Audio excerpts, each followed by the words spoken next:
গুরুদেবকে প্রণাম, মাকে প্রণাম এবং পরম পূজ্য তপু বাবাকে প্রণাম জানাই। অবশ্যই খুব ভালো লাগছে, শেষ পর্যন্ত থাকতে পারলে আরও ভালো লাগতো।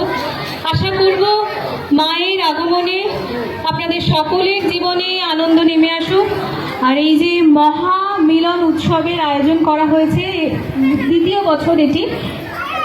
বছর চলছে। আশা করব প্রত্যেক বছর এই মহামিলন উৎসবের যে মূল ভাবটা, আমরা সকলে একসাথে চলবো। আমি কার্ডেও দেখছিলাম লেখা রয়েছে, সমালোচনা থেকে নিজেকে মুক্ত রাখতে হবে। সমালোচনা থেকে দূরে না গেলে কিন্তু ভালো থাকা যাবে না। সমালোচনা এবং নিন্দা, বাবা বললেন যে আমরা সতীর্থ, আমাদের গুরুদেব বলেন সমালোচনা ও নিন্দা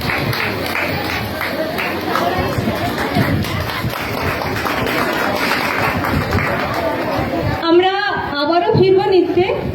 তাথই নৃত্যধারার নৃত্য পরিবেশনায় আমরা ছিলাম, তাদের পরিবেশিত নৃত্য আমরা দেখব। এবং আমি যে জায়গাটিতে কাজ করছিলাম এতক্ষণ ধরে, সেই জায়গার শূন্যস্থান পূরণ করতে এবং আপনাদেরকে মনোরঞ্জন দিতে, গানে অবশ্যই কথায়, আমি মাইক্রোফোন তুলে দিতে চাইব টিটাদার হাতে। আরেকবারও কুমার টিটা ইসলামকে মঞ্চে আসতে অনুরোধ জানাচ্ছি।